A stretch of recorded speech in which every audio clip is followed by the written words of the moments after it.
दोस्तों स्टडी 91 के online platform में आप सभी का बहुत बहुत स्वागत है। दोस्तों आज आप सभी के समक्ष विश्व भूगोल यानी वर्ल्ड ज्योग्राफी के अगले लेक्चर को लेकर हाजिर हूं। जी हाँ दोस्तों, आज हमारा 238वां लेक्चर है। ठीक है, इसी सीरीज में दोस्तों 150 लेक्चर में आपको केवल इतिहास विषय पढ़ाया गया, उसके बाद 80 लेक्चर में भारतीय संविधान की क्लास दी गई और आगे अब हम कवर कर रहे हैं दोस्तों वर्ल्ड ज्योग्राफी। 231 नंबर से जो क्लास दी जा रही है वो विश्व भूगोल की क्लास है। जिन बच्चों ने नहीं देखा पीछे के वीडियोज एक बार जरूर देखेंगे। ठीक है, आज का अगर आप क्लास देखते हैं दोस्तों तो इस क्लास में आपको 7111 से लेकर 7140 तक के सवाल कवर कराए जा रहे हैं ऑन क्लास ऑन स्क्रीन।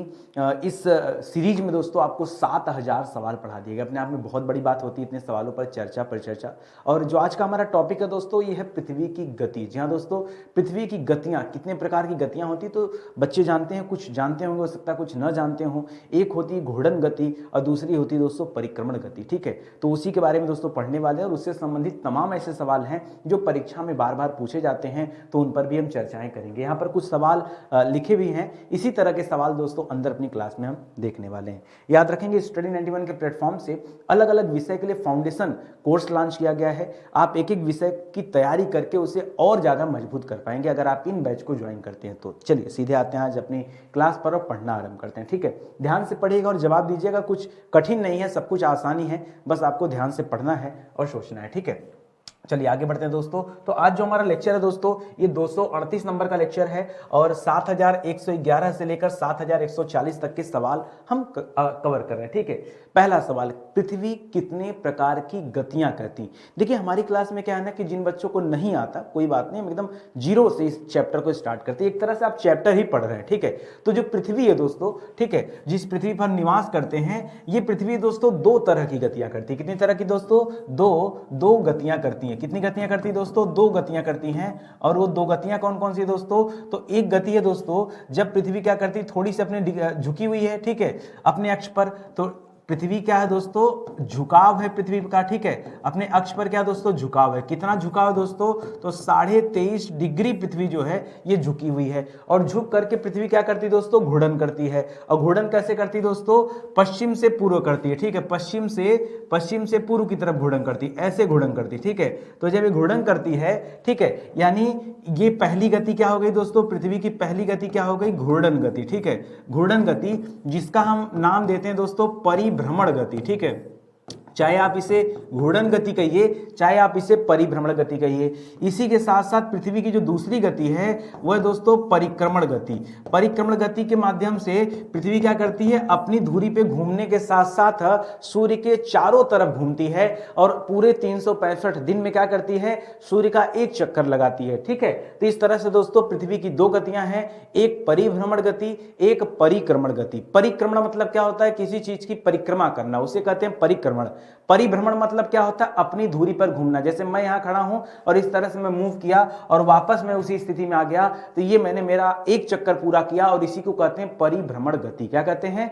परिभ्रमण गति। आगे बात समझ में? चलिए अगले सवाल पर आते हैं। अगला सवाल जो आपसे परीक्षा में पूछता है वो देता है कि पृथ्वी की किस गति के कारण दिन और रात बनते हैं, ठीक है, या होते हैं। ठीक है, तो दिन रात क्यों होता है दोस्तों? देखिए मैं आपको एकदम आसान भाषा में समझा दूं। मान लीजिए दोस्तों यहाँ पे सूरज है, क्या है दोस्तों? यहाँ पे सूर्य है, ठीक है, और यहाँ पे दोस्तों क्या है? ये हमारी पृथ्वी है। ठीक है, तो दोस्तों पृथ्वी का जो हिस्सा ऐसे झुकी हुई है, ठीक है, ऐसे झुकी हुई पृथ्वी का जो हिस्सा दोस्तों सूर्य के सामने होगा, ठीक है, उस वाले हिस्से में क्या होगा दोस्तों? उस हिस्से में दिन होगा। बात समझ में आ रही? उस हिस्से में दिन होगा। और जो हिस्सा पीछे साइड होगा उस हिस्से में क्या होगी? रात होगी। तो पृथ्वी जो अपने धुरी पर घूम रही है, पृथ्वी जो अपने धुरी पर दोस्तों घूम रही है, ऐसे घूम रही है ना पृथ्वी, ठीक है, ये अपने धुरी पर जो घूम रही, उसी के कारण दोस्तों यह दिन रात होता है। क्या होता है दोस्तों? उसी के कारण दिन रात होता है। तो यहां पर आपका जवाब क्या हो जाएगा दोस्तों? घूर्णन गति के कारण। ठीक है, घूर्णन के कारण, या फिर आप यहां कह दीजिए कि परिभ्रमण गति के कारण। किसके कारण दोस्तों? परिभ्रमण गति के कारण क्या होता है दोस्तों? दिन और रात होता है। ठीक है, दिन रात। भाई जो हिस्सा सूर्य के सामने है, जैसे मान लीजिए यहां लाइट जल रहा है, ठीक है, अब हम लाइट वाले दिशा में दोस्तों अपना चेहरा रखेंगे तो जाहिर सी बात है प्रकाश होगा, और नीचे की तरफ लाइट नहीं है तो प्रकाश नहीं मिलेगा। तो जो हिस्सा सामने होगा उस हिस्से में प्रकाश पड़ेगा और प्रकाश होगा तो दिन होगा। समझ में आ रहा है ना? तो बस इतना सा कॉन्सेप्ट समझिए। इसी तरह आ जाइए अगले सवाल पर आते हैं। अगला सवाल दे रहा है कि पृथ्वी की किस गति के कारण ऋतु परिवर्तन होता है। ऋतु परिवर्तन का तात्पर्य क्या दोस्तों? आप जानते हैं कि दोस्तों पृथ्वी पर शीत ऋतु दिखाई देती है, शीत ऋतु, ठीक है। शीत ऋतु मतलब क्या हो गया? ठंडी का समय, ठीक है। इसी तरह से पृथ्वी पर ग्रीष्म ऋतु भी दिखाई देती है, ठीक है, ग्रीष्म ऋतु दिखाई देती है, ठीक है। और दोस्तों तमाम ऋतुएं हैं, जैसे वसंत ऋतु दिखाई देती है, जैसे शरद ऋतु दिखाई देती है। तो तमाम चीजें हैं जिसमें से मुख्य रूप से दोस्तों शीत और ग्रीष्म की चर्चा होती है, ठीक है। तो इस तरह से दोस्तों आप याद रखेंगे और देखेंगे तो अलग अलग हो जाते हैं। तो दोस्तों ये किस कारण होता है? ये होता है दोस्तों पृथ्वी के परिक्रमण गति के कारण। किसके कारण होता है दोस्तों?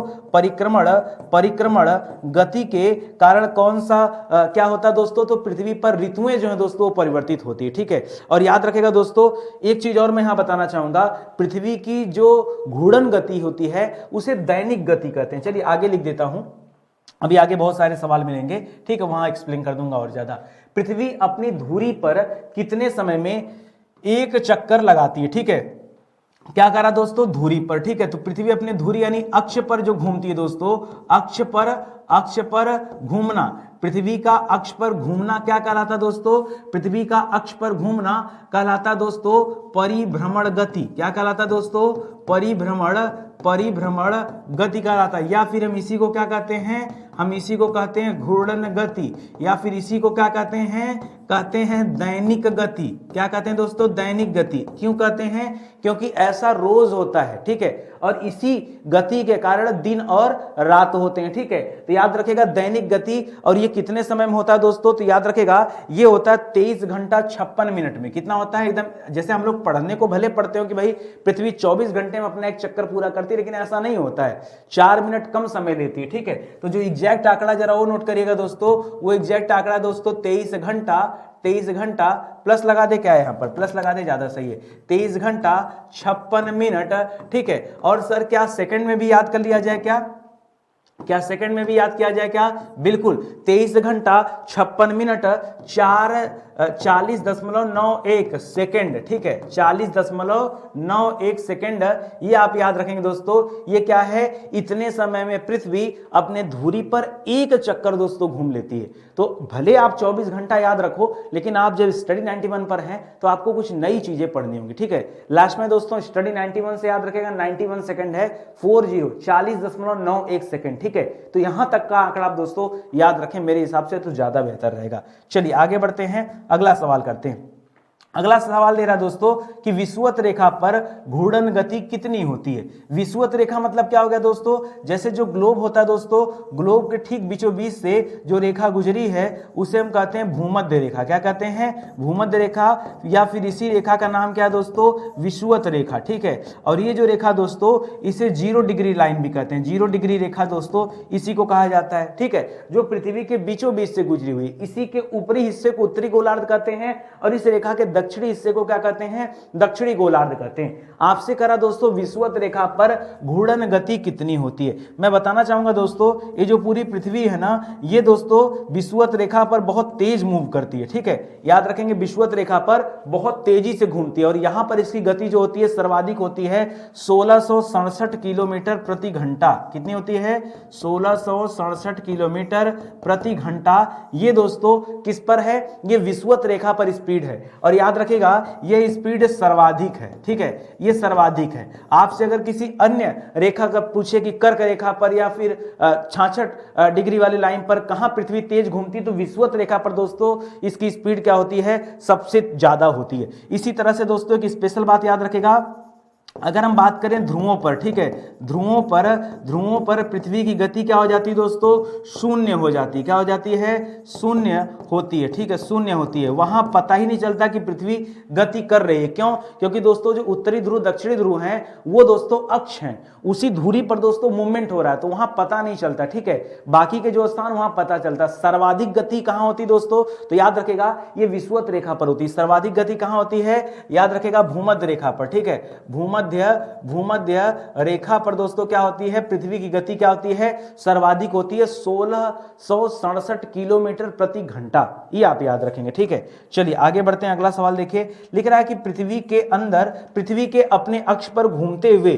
घूर्णन से कौन सा बल उत्पन्न होता है जब पृथ्वी अपने अक्ष पर घूमती है। अच्छा एक बात मुझे बताइए, यहीं पर आप क्लियर कर लीजिए दोस्तों, ये अक्ष पर जो घूमती है ये घूमने की दिशा क्या है, ठीक है। तो घूमने की दिशा क्या है दोस्तों, याद रखेंगे हमेशा, पृथ्वी अपने अक्ष पर पश्चिम से पूर्व दिशा में घूमती है। किधर घूमती है, पश्चिम से पूर्व दिशा में घूमती है। इसी तरह जो सूर्य है ना वो अपने अक्ष पर पूर्व से पश्चिम दिशा में रोटेट करता है। तो इस पॉइंट को भी आप याद रखेंगे। और कौन सा बल उत्पन्न करती दोस्तों, तो यहां पर पृथ्वी उत्पन्न करती अपकेंद्रीय बल। कौन सा बल दोस्तों, अपकेंद्रीय बल। जी हां दोस्तों, पृथ्वी द्वारा उत्पन्न किया जाने वाला बल कौन सा है, अपकेंद्रीय बल उत्पन्न करती है, या फिर आप कोरियोलिसिस भी कह सकते हैं, कई बार ऑप्शन में कोरियोलिसिस बल भी देता है, ठीक है। तो इस तथ्य को आप याद रखेंगे। चलिए आगे बढ़ते हैं, अगला सवाल देखते हैं। लिख रहा है कि पृथ्वी को सूर्य की परिक्रमा पूरी करने में, अब देखिए सूर्य की परिक्रमा की बात कर दिया तो परिक्रमा की जैसे बात हुई थी, इसका मतलब क्या है, पृथ्वी की परिक्रमण गति की बात हो रही है। किसकी बात हो रही है दोस्तों, पृथ्वी की परिक्रमण गति की बात हो रही, ठीक है। इसी गति के कारण क्या होता है दोस्तों, ऋतु परिवर्तन होता है ना, हमने पीछे क्या पढ़ा, इसी गति के कारण क्या होता है, ऋतु परिवर्तन होता है। लिख रहा है कि पृथ्वी को सूर्य की परिक्रमा पूरी करने में, जैसे पृथ्वी अपने धुरी पर जो घूम रही थी, अपने धुरी पर घूमने में कितना समय लग रहा था, 23 घंटा 56 मिनट 40.91 सेकेंड, ये एकदम एग्जैक्ट आंकड़ा था। उसी तरह से आप पढ़ते हैं कि 365 दिन में ये सूर्य का एक चक्कर लगा लेती है, लेकिन मैं कहूंगा दोस्तों वो जो आप बोलते हैं दोस्तों वो आंकड़ा भी गलत है। अब सही आंकड़ा क्या है जरा वो देखिए, 365 दिन लगते हैं। इसके अलावा दोस्तों कुछ घंटे और लगते हैं, कितना, तो 5 घंटा 48 मिनट, 5 घंटा 48 मिनट का समय और लगता है। सर इसको भी सेकंड में बता देते तो ठीक होता, लिख लीजिए 45.51 सेकंड, ठीक है, 45.51 सेकंड। ये दोस्तों एग्जैक्ट कैलकुलेशन है, ठीक है, ये आप याद रखेंगे, ठीक है। इस तरह से दोस्तों काम होता है। तो वहां दोस्तों शुरू में देखा आपने जो डे वाइज घूमती है, वहां दोस्तों 23 घंटा 56 मिनट और 40.91 सेकंड, यानी कुल मिला जुला के 4 सेकंड का डिफरेंस बनता है, ठीक है। 4 सेकंड का डिफरेंस रोज बनता है तो 365 दिन में कितना डिफरेंस क्रिएट करता होगा, ठीक है, वो आप समझिए। और यहां क्या करती है दोस्तों, 5-5 घंटे का ज्यादा समय लेती है। यही जो 5 घंटा 48 मिनट का ज्यादा समय लेती है, इसको राउंड फिगर कर दीजिए 6 घंटा, ठीक है, 6 घंटा कर देंगे तो 4 साल में 6 चौका 24 घंटा हो जाएगा। वही जो 4 साल में 24 घंटा हो जाता तो एक दिन के रूप में दोस्तों लीप वर्ष जोड़ दिया जाता, फरवरी 28 की बजाय 29 को हो जाती, यही वो घंटा होता है। इसी के बढ़ने के कारण लीप वर्ष बनता है, ठीक है। आइए आगे बढ़ते हैं तो आपको मिलेगा सवाल। लिख रहा है किस वर्ष में फरवरी 29 की हो जाती है दोस्तों, किस वर्ष में, तो याद रखेगा ऐसे वर्ष जो याद रखेगा 4 या 400, ठीक है, 400 बोलना सही नहीं, 4 से डिवाइड हो जाए, 4 से क्या हो जाए दोस्तों, 4 से विभाजित हो जाए, ठीक है, 4 से विभाजित हो जाएं, ठीक है। ऐसे वर्ष जो 4 से विभाजित हो जाएं। कोई पूछे सर 4 ही क्यों, क्योंकि दोस्तों 5 घंटा 48 मिनट जो आपने पकड़ा है ये लगभग 6 घंटे के बराबर है। और 6 घंटे जब आप गुणा करोगे भाई, हर साल 6 घंटे की बढ़ोतरी हो रही है भाई, एक साल 6 घंटे बढ़ा, दूसरे साल 6 घंटे बढ़ा, तीसरे साल 6 घंटे बढ़ा, और चौथे साल जब 6 घंटे बढ़ेगा तो 24 घंटे हो जाएगा। इस तरह से फरवरी क्या हो जाएगी, 29 की हो जाएगी। तो जैसे दोस्तों एग्जाम्पल दूं, जैसे अगर मैं बात कर दूं 2020 की, ठीक है, वर्ष 2020 की, तो 4 से डिवाइड हो जाएगा ना, तो ये लीप ईयर था। इसी तरह से 2024 लीप ईयर है, इसी तरह से 2028 लीप ईयर है, इसी तरह से 2032 लीप ईयर है, इसी तरह से 2036 लीप ईयर है। आप भाग देके देखिएगा आपको समझ में आ जाएगा, ठीक है। तो किस वर्ष में फरवरी 29 की हो जाती है, तो याद रखेगा जो लीप ईयर वाला साल होता है, ठीक है, लीप ईयर, इसको क्या बोलते हैं दोस्तों, इसको हम कहते हैं लीप ईयर, ठीक है। लीप वर्ष में फरवरी क्या हो जाती है, 29 की हो जाती है। और क्यों हो जाती है मैंने बकायदा आपको समझा दिया, ठीक है। चलिए आगे बढ़ते हैं, अगला सवाल देखिए, लिख रहा है उस स्थिति को क्या कहते हैं जब सूर्य और पृथ्वी के बीच क्या होती है, दूरी जो होती है दोस्तों सबसे कम होती है, न्यूनतम दूरी हो जाती है। ठीक है, तो याद रखेगा। अब देखिए, अब इसके लिए आपको एक चीज समझना पड़ेगा, मैं थोड़ा सा आपको समझा दूं। ये समझना आपको ये पड़ेगा दोस्तों कि जो पृथ्वी होती है ना, बहुत ध्यान से समझिएगा। ठीक है, ये दोस्तों हो गया सूर्य, मान लीजिए। ठीक है, सूर्य हो गया, बीच में सूर्य को करना पड़ेगा। ठीक है, सूर्य को बीच में करना पड़ेगा।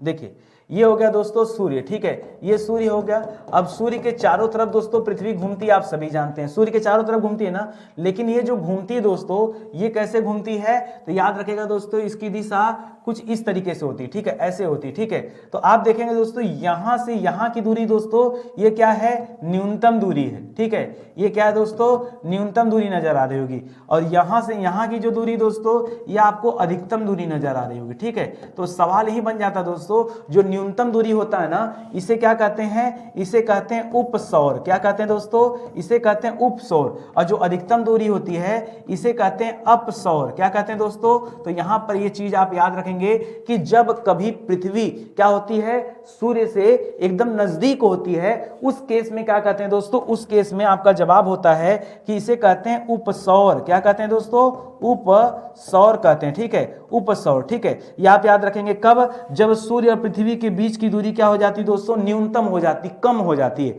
अच्छा, मन में ये भी आ रहा होगा कि सर कम हो जाती तो कितनी हो जाती है दूरी, तो जनरली हम लोग मानते हैं कि सूर्य और पृथ्वी के बीच की दूरी जो है 15 करोड़ किलोमीटर है। लेकिन इस केस में दोस्तों ये जो दूरी है, ये 14.7 करोड़ किलोमीटर हो जाता है। ठीक है, कितना हो जाता है दोस्तों, 14.7 करोड़ किलोमीटर हो जाता है। इसी को कहते हैं न्यूनतम दूरी। ठीक है, और ऐसा कब होता है सर, मन में भी सवाल आ रहा होगा, सर कब होता है ऐसा, कब होता है, तो याद रखें दोस्तों, कब पूछे तो याद रखेगा हर साल 3 जनवरी को। कब दोस्तों, एकदम फिक्स तिथि है, हर साल 3 जनवरी को ये क्या होता है, सबसे जो न्यूनतम दूरी है दोस्तों वो हो जाती है। एक चीज और याद रखेगा, कभी कभी इंग्लिश में दे देता है, तो इसे कहते हैं पेरीहेलियन। क्या कहते हैं दोस्तों, इसे कहते हैं पेरीहेलियन। ठीक है, पेरीहेलियन कहते हैं दोस्तों, पेरीहेलियन। ठीक है, उपसौर को इंग्लिश में क्या कहा जाता है, तो उपसौर को इंग्लिश में कहा जाता है पेरीहेलियन कहा जाता है, ये आप याद रखेंगे। ठीक है, आगे बढ़ा जाए तो यहां 2-3 चीजें आपने पढ़ लिया ना। इसी तरीके से जैसे न्यूनतम दूरी थी, उसी तरीके से अधिकतम दूरी भी हो जाती है। ठीक है, लिख रहा उस स्थिति को क्या कहते हैं जब सूर्य और पृथ्वी के बीच की दूरी क्या हो जाती है दोस्तों,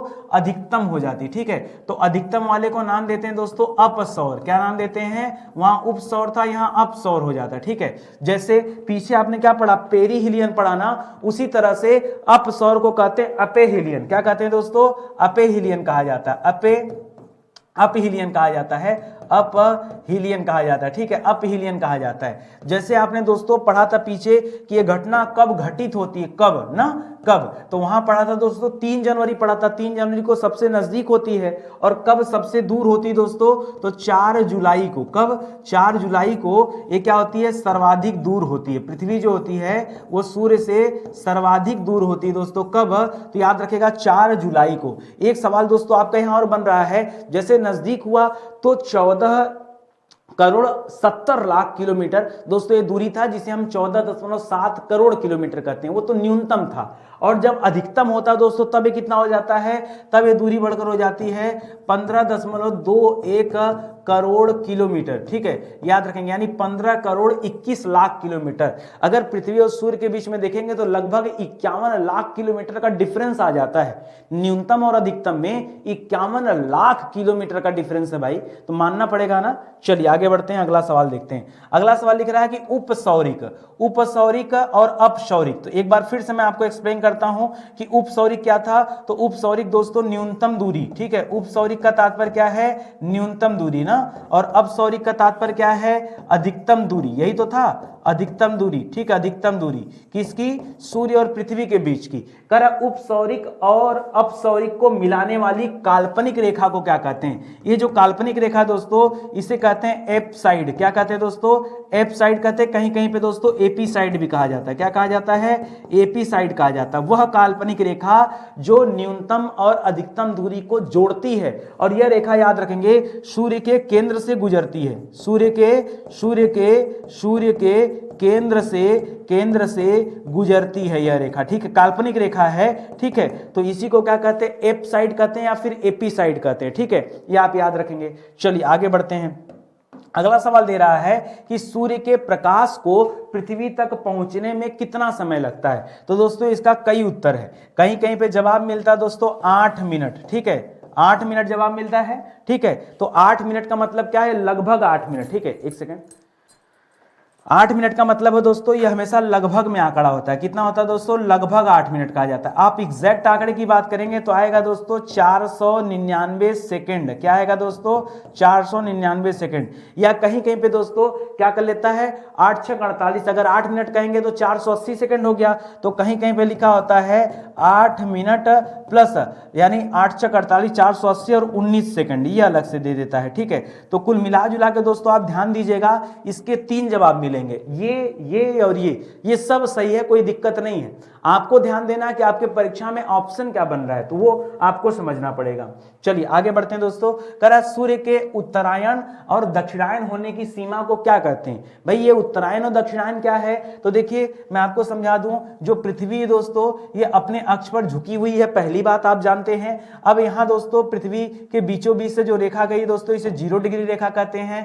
पृथ्वी के थोड़ा 23.5 डिग्री ऊपर से दोस्तों यहाँ 23.5 डिग्री उत्तरी अक्षांश रेखा गई हुई है, और नीचे देखेंगे 23.5 डिग्री, तो ये क्या दोस्तों, ये 23.5 डिग्री दक्षिणी अक्षांश रेखा है, ठीक है। अब आप आगे क्या पढ़ते हैं दोस्तों कि उत्तरी अक्षांश रेखा को कर्क रेखा कहते हैं, दक्षिणी अक्षांश रेखा को क्या कहते हैं, मकर रेखा कहते हैं। जो सूर्य होता है दोस्तों वो उत्तरायण और दक्षिणायन होता है। उत्तरायण मतलब क्या होता है समझिएगा, उत्तरायण मतलब 0 डिग्री के उत्तर में जाना। सूर्य क्या होता है दोस्तों, 0 डिग्री के उत्तर में जाता है। दक्षिणायन मतलब क्या होता है, सूर्य जो है ये सूर्य जो है दोस्तों, सूर्य की 3 स्थिति, या तो सूर्य बीचों बीच है, या तो सूर्य क्या हो गया उत्तर की तरफ चला गया, यहां आ गया, ठीक है, यहां आ गया। तो हाईएस्ट कितना जाएगा दोस्तों, ये जो कर्क रेखा है ना बस यहीं तक जा सकता है। इसी तरह से सूर्य अगर दक्षिणायन होता है तो हाईएस्ट कितना जाएगा दोस्तों, ये जो मकर रेखा यहीं तक आएगा। मतलब अधिकतम सूर्य यहां तक जा सकता है और यहां तक जा सकता है। इसी को कहते हैं सूर्य का उत्तरायण और दक्षिणायन होना। यानी सूर्य की जो किरणें हैं वो 23.5 डिग्री पर लंबवत गिरती हैं, लेकिन कभी 24 डिग्री पर लंबवत नहीं गिरती हैं। क्यों, सूर्य हाईएस्ट वहां तक जाएगा, ठीक है। देखिए प्रकाश तो उत्तरी ध्रुव और दक्षिणी ध्रुव तक जाता है, लेकिन प्रकाश का लंबवत पड़ना एक अलग बात है। तो शब्द याद रखेगा लंबवत। लंबवत का मतलब होता है 90 डिग्री, जैसे हमारे बिल्कुल सर पर अगर सूर्य हो तब उसे हम लंबवत मानेंगे, ठीक है। अब प्रकाश की बात करेंगे तो प्रकाश तो कहीं से भी नजर आएगा। तो सवाल कर रहा है कि सूर्य के उत्तरायण और दक्षिणायन होने की सीमा को क्या कहा जाता है, तो इस सीमा को कहा जाता है संक्रांति। क्या कहते हैं दोस्तों, इस सीमा को कहा जाता है संक्रांति, या कहीं कहीं पर दोस्तों इस सीमा को कहा जाता है अयनांत। क्या कहते हैं दोस्तों, अयनांत, या फिर इंग्लिश में इसी को कहते हैं सोल्स्टिक। क्या कहते हैं, सोल्स्टिक, सोल्स्टिक, ठीक है, सोल्स्टिक कहते हैं, ठीक है। तो ये तीनों नाम दोस्तों आपको याद रखना है, ठीक है। ये सूर्य के उत्तरायण या दक्षिणायन होने की सीमा है। इसीलिए दोस्तों शब्द निकलता है जब कर्क की तरफ सूर्य जाएगा, कर्क रेखा पर लंबवत उसकी किरणें पड़ेंगी तो उसे हम कहते हैं कर्क संक्रांति। जब दक्षिण में मकर रेखा पर उसकी किरणें लंबवत पड़ती हैं तब उसे कहते हैं मकर संक्रांति, ठीक है, ये आप याद रखेंगे। चलिए आगे बढ़ते हैं, अगला सवाल देखते हैं। लिख रहा है सूर्य किस दिन कर्क रेखा यानी उत्तर में जो 23.5 डिग्री अक्षांश रेखा है उस पर सूर्य की किरणें क्या होती है, लंबवत पड़ती हैं, एकदम लंबवत, ठीक है, सीधे सीधे गिरती हैं। तो उसी समय को क्या कहते हैं, कर्क संक्रांति कहते हैं। क्या कहते हैं दोस्तों, इसी को हम कहते हैं कर्क संक्रांति।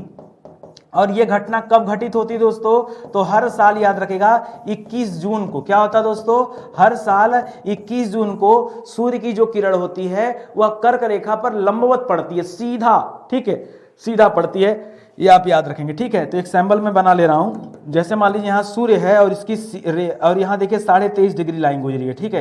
ये 23.5 डिग्री रेखा है जिसे हम कर्क रेखा नाम दे रहे हैं। तो सूर्य का जो प्रकाश है दोस्तों ये लंबवत पड़ता है किस पर, बिल्कुल कर्क रेखा पर, ठीक है। और ऐसा कब होता है, 21 जून को। इसी कारण दोस्तों 21 जून को उत्तरी गोलार्ध में सबसे बड़ा दिन होता है, ठीक है। कर्क रेखा कहाँ है, कर्क रेखा उत्तरी गोलार्ध में स्थित है ना, इसीलिए उत्तरी गोलार्ध में सबसे बड़ा दिन, ठीक है। अब देखिए 24 घंटे का दिन रात होता है, उसमें भी अगर दिन बड़ा हो जाएगा, सबसे बड़ा हो जाएगा, तो रात क्या हो जाएगी दोस्तों, सबसे छोटी रात हो जाएगी ना, सबसे छोटी रात। जब दिन बड़ा है तो इसका मतलब रात क्या होगी, सबसे छोटी होगी। भाई उसी समय में तो बांटना है, तो दोनों सवालों को उत्तर याद रखें। अगर आपसे पूछे सबसे बड़ा दिन कब होता है उत्तरी गोलार्ध में, तो बताइएगा 21 जून। अगर पूछे सबसे छोटी रात कब होता है उत्तरी गोलार्ध में, तब क्या बताएंगे, तब भी आप बताएंगे जो है ये आप 21 जून की तिथि। 21 जून को ही भारत में अंतर्राष्ट्रीय योग दिवस मनाया जाता है, ठीक है, पूरे दुनिया भर में मनाया जाता है अंतर्राष्ट्रीय योग दिवस, ठीक है, उसको भी याद रखेगा। 21 जून को ही क्या मनाया जाता है, अंतर्राष्ट्रीय योग दिवस, ठीक है, योग दिवस मनाया जाता है। कब मनाया जाता है दोस्तों, ये 21 जून को मनाया जाता है, तो ये तथ्य आप याद रखिएगा। चलिए आगे बढ़ते हैं। लिख रहा है सूर्य किस दिन मकर रेखा, यानी जो दक्षिणी गोलार्ध में 23.5 डिग्री अक्षांश है उसे मकर रेखा के नाम जानते हैं, और इसी को हम कहते हैं दोस्तों मकर संक्रांति, ठीक है। अब मकर संक्रांति शब्द आते ही हमारे दिमाग में ये 14-15 जनवरी की बात आ जाती है, जबकि दोस्तों उस दिन मकर रेखा पर जैसे यहां सूर्य कर्क रेखा पर लंबवत पड़ रहा था, उसी तरह दोस्तों सूर्य की जो किरणें हैं ये मकर रेखा पर 23.5 डिग्री, जो दक्षिणी अक्षांश रेखा है दोस्तों,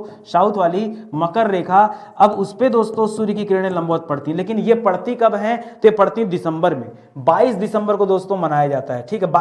ऐसी घटना दोस्तों ये 22 दिसंबर को घटित होती है। अब यहाँ पे भी एक सवाल याद रखेगा, 22 दिसंबर को दोस्तों जब सूर्य की किरणें दक्षिणी गोलार्ध पर पड़ेंगी और तो लंबवत पड़ेंगी, तो जाहिर सी बात है उस दिन दोस्तों सबसे बड़ा दिन यहां हो जाएगा, ठीक है, सबसे बड़ा दिन प्लस सबसे छोटी रात, ठीक है। सब भाई सूर्य की किरणें अगर लंबवत पड़ेंगी तो जाहिर सी बात है दिन बड़ा हो जाएगा, ठीक है, तो ये वाला केस भी आप याद रखेंगे, ठीक है। चलिए अच्छा एक चीज बताइए, सूर्य किस दिन मकर रेखा, हाँ ठीक है, मकर रेखा पर दोस्तों लंबवत पड़ने, तो बात यही बन रहा है, ठीक है। चलिए आगे बढ़ते हैं। याद रखेंगे स्टडी 91 के प्लेटफॉर्म से अनेक विषय के लिए किताबें लॉन्च की गई हैं दोस्तों। पहले क्या था ना कि हम केवल यूट्यूब पर क्लास देते थे, अपने पेड कोर्सेज देते थे, लेकिन बाद में बच्चों का डिमांड हुआ तो हमने हैंड रिटन नोट्स भी लॉन्च किया और किताबें भी लॉन्च किया। ये किताबें अपने आप में बहुत एंटीक हैं, हम बहुत इत्मीनान से काम करते हैं। और एक चीज हमेशा याद रखिए, स्टडी 91 कभी भी किसी के मटेरियल को कॉपी नहीं करता, ठीक है। लोग क्या करते हैं, बाहर से कंटेंट ले लेते हैं और अपनी ब्रांडिंग करके बेच देते हैं, आप अच्छी तरह से जानते हैं, ठीक है, दुनिया ऐसे ही चल रही है। यही कारण है कि बड़े बड़े जो कोचिंग वाले उनके पास 20-20, 30-30 किताबें आ चुकी हैं, तो एक्चुअली में उनका जो खुद का पब्लिकेशन नहीं है, वो आउटसोर्सिंग पर पूरी तरह से निर्भर है। जबकि हमारे यहाँ पर क्या दोस्तों, हम आउटसोर्सिंग नहीं करते हैं, हम अपना कंटेंट खुद से तैयार करते हैं। भले उस किताब को तैयार करने में 2 महीना, 3 महीना, 5 महीना, 6 महीना, चाहे जो समय लग जाए, लेकिन तैयारी हमारी खुद से होती है। यही रीजन है दोस्तों कि थोड़ा धीरे धीरे काम होता है। आप भी जानते हैं भाई, किताबें लिखी जा रही हैं तो किताबों के कंटेंट में दम होना चाहिए, अगर दम नहीं रहेगा तो फिर किताबों में दम नहीं रहेगा। तो आप एक बार जुड़िए हमसे, हमारी किताबों को लेकर देखिए, आपको खुद लगेगा कि वाकई जो किताबें हैं बहुत शानदार है। चलिए आगे बढ़ते हैं दोस्तों।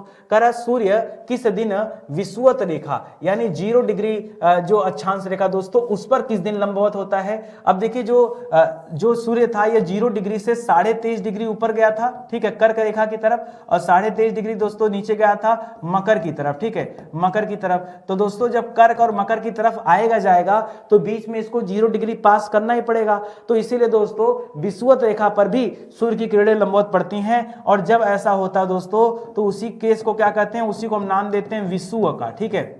हम उसी को क्या नाम देते हैं, जैसे जब कर्क रेखा पर लंबवत पड़ती है तब हम उसे क्या कहते हैं दोस्तों, तब हम उसे कहते हैं कर्क संक्रांति। जब मकर रेखा पर सूर्य की किरणें लंबवत पड़ती हैं तब हम उसे कहते हैं मकर संक्रांति, और जब 0 डिग्री लाइन पर सूर्य की किरणें लंबवत पड़ती तब हम उसे क्या कहते हैं, विषुव कहते हैं। क्या कहते हैं दोस्तों, विषुव। बात आता दोस्तों जो विषुव है इसकी स्थिति कब बनती है, साल में 2 बार। देखिए एक बार जब इधर से इधर आएगा तब बनेगी, एक बार जब इधर से इधर जाएगा तब बनेगी, समझ रहे हैं ना। तो एक बार आते समय, एक बार जाते समय। तो मान लीजिए कर्क रेखा पर था 21 जून को, 21 जून के बाद सूर्य नीचे दक्षिण की तरफ जाने लगा, तो आगे आते आते उसको मुलाकात होगा 22 सितंबर से। किससे मिलेगा, चलेगा 22 सितंबर। 22 सितंबर वह तिथि है जब क्या करेगा सूर्य 0 डिग्री पर उसका प्रकाश लंबवत पड़ेगा, फिर वह दक्षिण की तरफ मकर के पास चला जाएगा। मकर तक जाते जाते क्या हो जाता है दोस्तों, यहां देखिए, यहां समझिए तब आपको समझ में आएगा, ठीक है। यहां था 21 जून को, क्या था यहां 21 जून को था, फिर यहां से चला दक्षिण की तरफ, यहां पहुंचा कब दोस्तों, यहां पहुंचा 22 सितंबर को। कब पहुंचा, 22 सितंबर को। फिर यहां से आगे बढ़ा दक्षिण की तरफ मकर में, मकर रेखा की तरफ गया। मकर रेखा कब पहुंचा दोस्तों, मकर रेखा पहुंचा 22 दिसंबर को, ठीक है, 22 दिसंबर को, ठीक है। 22 दिसंबर के बाद फिर वापस कहां हुआ सूर्य, उत्तर की तरफ बढ़ा और पुनः 0 डिग्री पे आ जाएगा। और जब इस बार 0 डिग्री पे आएगा दोस्तों तो 21 मार्च को पहुंचेगा। कब पहुंचेगा, 21 मार्च को ये फिर से 0 डिग्री पर आ जाएगा, ठीक है, 21 मार्च को। तो यहां लिख लीजिए, पुनः क्या हो गया दोस्तों, पुनः यहां पर प्लस कर लीजिएगा और यहां हो जाएगा 21 मार्च, ठीक है। फिर आगे बढ़ेगा, फिर 21 जून हो जाएगा। तो दो तिथि 21-21 वाली और दो तिथि 22-22 वाली है। जो बच्चा भूलता है ना वो यही भूलता है, याद रखेगा, एक बार यहां 21 है, एक बार यहां 21 है, ठीक है। आप ऐसे याद रखेगा, 21-3 को याद रखिए, 21-3 मतलब 21 मार्च, फिर 21-6 को याद रखिए यानी 21 जून, फिर 22 सितंबर अक्टूबर यानी 22-9 को याद रखेगा, फिर 22-12 को याद रखेगा, ठीक है। यही है दोस्तों, ये जो ग्राफ दे रहा हूं ना इसको याद रखो, ये ठीक है। तीसरा महीना, छठा महीना, 9वां महीना और 12वां महीना, शुरुआत में 21-21 कर लीजिएगा, लास्ट में 22-22 कर लीजिएगा, ठीक है। यहीं से बन जाएगा आपका, ये हो जाएगा कर्क रेखा, कर्क रेखा शुरू में, और अंतिम में हो जाएगा दोस्तों मकर रेखा, ठीक है। और बीच में क्या आ जाएगा दोस्तों, ये हो जाएगा विषुव वाली बात, जब विषुवत रेखा पर होता है, ठीक है, विषुव। ऐसे करके ग्राफ अगर बना लिया आपने तो आपको याद हो गया। वरना ये एक ऐसा पॉइंट है जहां पर मुझे लगता है हर बच्चा कंफ्यूज रहता है, कभी इसे कोई याद नहीं कर पाता, बोले मैं सही कर रहा हूं कि नहीं कर रहा हूं, ठीक है। पता है मुझे भाई कितना मेहनत होता है याद करने में। चलिए, लिख रहा है किस दिन को शरद विषुव के नाम से जाना जाता है। अब देखिए इसी में दो चीज आएगा, शरद विषुव और वसंत विषुव। ऐसा क्यों, क्योंकि दो बार विषुवत रेखा पर सूर्य का जो प्रकाश है वो लंबवत रेखा बना रहा है, ठीक है। तो याद रखेगा दोस्तों 23 सितंबर को जो पहले इसको याद रखेगा, पहले बसंत विषुव। बसंत हमेशा फरवरी में आता है ना, तो याद रखेगा इसको मार्च वाला पॉइंट पकड़िए। जो 21 मार्च का समय दोस्तों, जो 21 मार्च का समय है ये दोस्तों क्या कहलाता है, यह वसंत विषुव कहलाता है। क्या कहलाता है, वसंत विषुव कहलाता है। और वसंत विषुव में होता क्या है, तो यहां से सूरज कहां की तरफ भागता है, 21 जून की तरफ जा रहा है ना, मतलब उत्तरायण हो रहा है, ठीक है। तो 21 मार्च वसंत विषुव के बाद सूर्य क्या होता है दोस्तों, सूर्य उत्तरायण होता है। उत्तरायण मतलब उत्तर की तरफ जाता है ना, तो इसी को हम क्या कहते हैं, उत्तरायण होना, ये सूर्य का उत्तरायण होता है। और दोस्तों जो शरद विषुव है, शरद विषुव क्या होता है दोस्तों, अच्छा यहां से गुजरा और फिर कहां चला गया दोस्तों, सीधा जो है उत्तरायण मतलब कर्क रेखा चला गया, वापस लौट के आया तो उसको मिला क्या, 22 सितंबर मिला। 22 सितंबर को क्या हो जाता है दोस्तों, 22 सितंबर जो तिथि है, ये अलग पेन से लिख देता हूं, ठीक है। 22 सितंबर की जो तिथि है दोस्तों वो कहलाती है आपका शरद विषुव, ठीक है। 22 सितंबर और यह वह तिथि है दोस्तों, याद रखेगा, जिसे हम क्या कहते हैं, शरद विषुव कहते हैं। और शरद विषुव के बाद सूर्य क्या होता है दोस्तों, दक्षिणायन होना शुरू होता है, ठीक है। यानी यहां से फिर वापस सूर्य दक्षिण यानी मकर रेखा की तरफ प्रस्थान करता है, ठीक है, मकर की तरफ जाता है, मकर की तरफ प्रस्थान, ठीक है। और इधर क्या होता है उत्तरायण में, याद रखेगा, कर्क की तरफ प्रस्थान। आप मुझे बताओ मैं आपको अच्छे से सिखा पाए कि नहीं है चैप्टर, ठीक है। ये बहुत टेक्निकल पॉइंट, अच्छे लोग ना यहाँ समझ ही नहीं पाते, हमेशा गड़बड़ी करते हैं। और एक विश्वास दिलाऊं आपको, जितने शिद्दत के साथ मैं ये क्लास पढ़ा रहा हूं ना, आज हमारा 238वां लेक्चर है भाई। आप सोचो जो इंसान इतना मेहनत से यहाँ पढ़ा रहा हो, आखिर में उसकी जो पुरानी क्लासेज होंगी, चाहे वो इतिहास विषय हो, चाहे वो संविधान हो, मैंने बहुत इत्मीनान से आपको पढ़ाया है, कोई जल्दीबाजी नहीं, एकदम शोध करता हूँ, नए नए सवाल ढूंढता हूँ, उनको लाता हूँ, फिर उनको अपने तरीके से एक्सप्लेन करता हूँ कि कैसे सारी चीजें आपको क्लास में याद हो जाएं, ठीक है। चलिए आगे बढ़ते हैं दोस्तों, अगले सवाल पर आते हैं। अगला सवाल दे रहा है कि किस तिथि के बाद सूर्य अच्छा देखिए, अब तो ये फंसाने वाली बात कर दिया, ठीक है, कि किस तिथि के बाद सूर्य क्या होता है, दक्षिणायन होता है, सूर्य का दक्षिणायन होना, ये समझने वाली बात है। मान लीजिए मैं कह रहा हूं आपको तिथि न याद हो, तो मैंने आपको पीछे फार्मूला बताया ना, आइए हम सीधे फार्मूला लगाते हैं, ठीक है।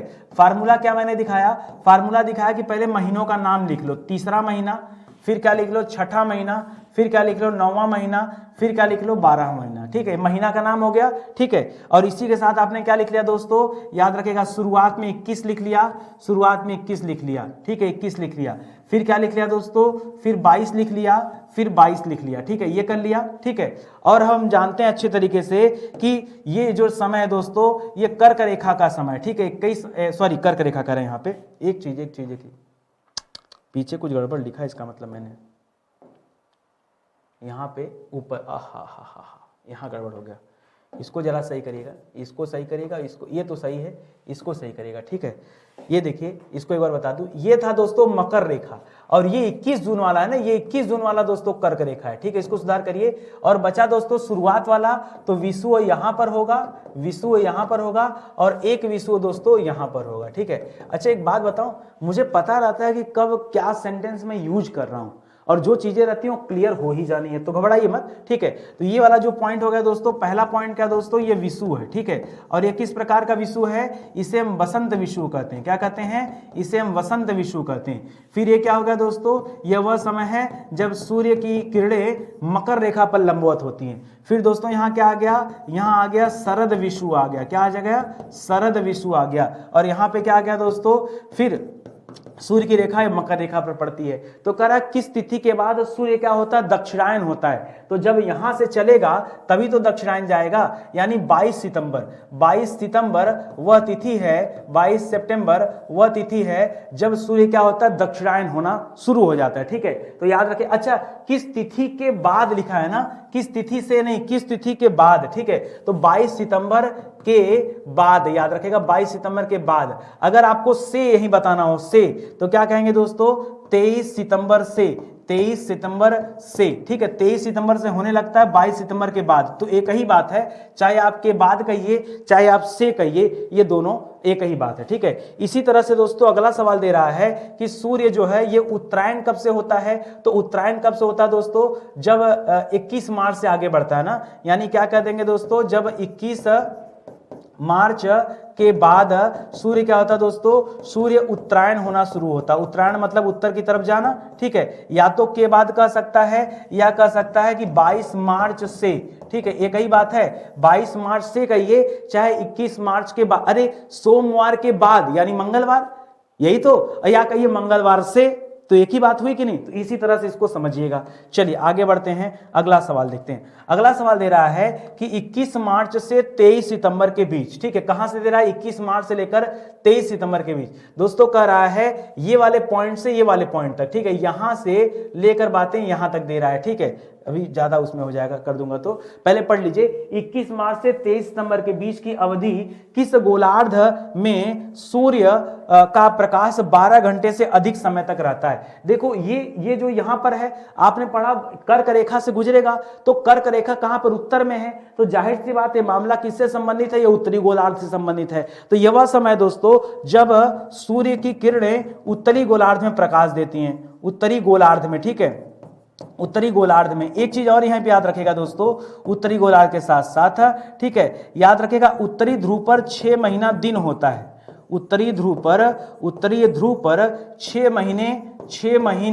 6 महीना आपने दिन जो पढ़ा है दोस्तों, वो 6 महीना दिन की अवधि क्या है, 21 मार्च से लेकर 23 सितंबर तक दोस्तों क्या होता है, यह दिन होता है, ठीक है। कहां पर दिन होता है, उत्तरी गोलार्ध के उत्तरी ध्रुव पर दोस्तों दिन रहता है, ठीक है। इसी तरह से जब आप आगे आएंगे दोस्तों तो आप पढ़ेंगे 23 सितंबर से 21 मार्च वाला पीरियड। तो इस समय दोस्तों सूर्य क्या होता है, दक्षिणी गोलार्ध में होता है। कहां होता है, सूर्य जो होता है यह दक्षिणी गोलार्ध में होता है, और दक्षिणी गोलार्ध में रहेगा तो दोस्तों दक्षिणी ध्रुव पर क्या होगा, दक्षिणी ध्रुव पर क्या होता है दोस्तों, दिन हो जाएगा, ठीक है, दक्षिणी ध्रुव पर दिन हो जाएगा, ठीक है, 6 महीना। इसके पहले दक्षिणी ध्रुव पर रात थी। तो अगर इसका उल्टा पूछे कि भाई दक्षिणी ध्रुव पर रात कब होती है, तब अपोजिट वाला, भाई जब उत्तरी ध्रुव पर दिन होगा तो दक्षिणी ध्रुव पर रात होगा, और जब दक्षिणी ध्रुव पर दिन होगा तो उत्तरी ध्रुव पर रात होगी। तो सिंपल सी बात है, ठीक है।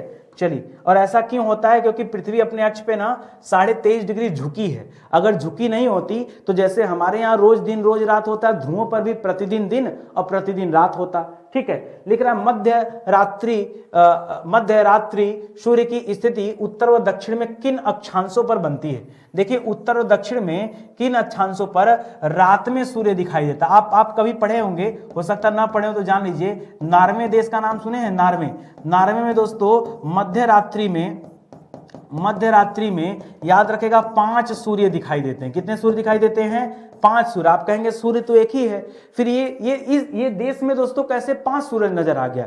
इसकी राजधानी ओस्लो है और ये दोस्तों उत्तरी ध्रुव के निकट है। ठीक है, ऊपर से दोस्तों जो तारे हैं वो सर्वाधिक नजदीक दिखने लगते हैं, इसके कारण दोस्तों यहाँ मध्य रात्रि में चमकते हैं। और ऐसा कहाँ होता है दोस्तों? तो स्पेशली दोस्तों 66.5 डिग्री उत्तरी एवं दक्षिणी अक्षांश। ठीक है, उत्तरी अक्षांश और दक्षिणी अक्षांश, ये दोनों में दोस्तों ऐसी स्थितियां दिखाई देती हैं। मध्य रात्रि में सूर्य दिखाई देता, चमकते हुए तारा भी दोस्तों सूरज की तरह नजर आते हैं। ये आप ध्यान रखेंगे, इसीलिए कहा गया कोई अलग से सूर्य नहीं आ जाता है। प्रत्येक गोलार्ध में किस मौसम के दौरान मध्य रात्रि की सूर्य की स्थिति आती है दोस्तों? किस मौसम के दौरान ये स्थिति आती है? तो याद रखेगा ये जो समय दोस्तों ग्रीष्म काल के बाद। ठीक है, ग्रीष्म काल। ठीक है, गर्मी के बाद दोस्तों ये घटना घटती है। ठीक है, और साल में एक ही बार घटती है, याद रखेंगे। ठीक है, मतलब एक स्पेसिफिक टाइम पे घटती है और एक स्पेसिफिक स्थान पे घटती है। 66.5 डिग्री उत्तरी और दक्षिणी अक्षांश पर दोस्तों ये स्थितियां देखी जा सकती हैं।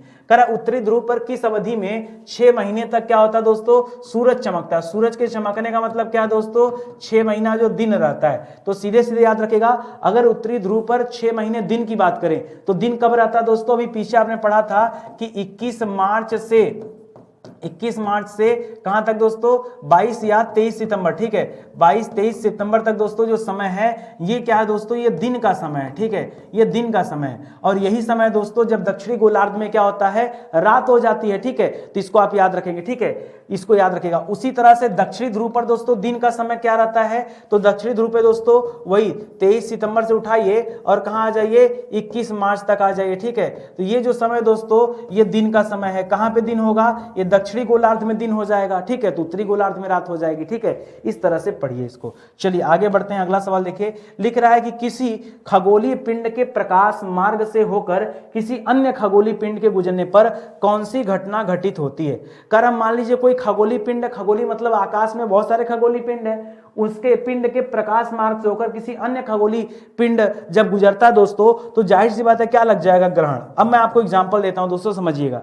जैसे मान लीजिए मेरे पास मोबाइल फोन है और इधर से आ रहा है प्रकाश, और प्रकाश के बीच में अगर ये फोन आ जाए तो दोस्तों चेहरा कहीं ना कहीं क्या हो जाएगा? काला पड़ जाएगा। भाई प्रकाश पूरा पड़ेगा नहीं, ये चेहरे के जिस हिस्से पर प्रकाश नहीं पड़ेगा वही ग्रहण होगा। तो यहां पर क्या है? वही बता रहा है कि खगोलीय पिंड के प्रकाश मार्ग पर अगर कुछ और आ जाए, कोई दूसरा खगोलीय पिंड आ जाए, आकाशीय पिंड आ जाए, तो सिंपल सी बात है ग्रहण लग जाएगा। ठीक है, ग्रहण, ये आप याद रखेंगे। ग्रहण कुछ होता नहीं दोस्तों, ग्रहण क्या करता है? बस प्रकाश मार्ग को अवरुद्ध कर देता है, यही ग्रहण है, और कुछ ग्रहण है नहीं। ठीक है, आपके मन में हो सकता है ग्रहण को लेकर तमाम सवाल खड़े हों, लेकिन ग्रहण को बस आप ऐसे ही समझ सकते हैं। लिख रहा है कि ग्रहण की स्थिति उत्पन्न करने वाली छाया का शंकु आकार वाला आंतरिक भाग क्या कहलाता है? कर आप मान लीजिए जब किसी आकाशीय पिंड पर ग्रहण लग जाए और दोस्तों छाया का जो शंकु आकार होता है, कुछ ऐसा आकार हो जाएगा। देखिए ऐसा। ठीक है, क्योंकि ऐसा आकार क्यों, शंकु आकार क्यों कहा गया दोस्तों? मैं समझाता हूं।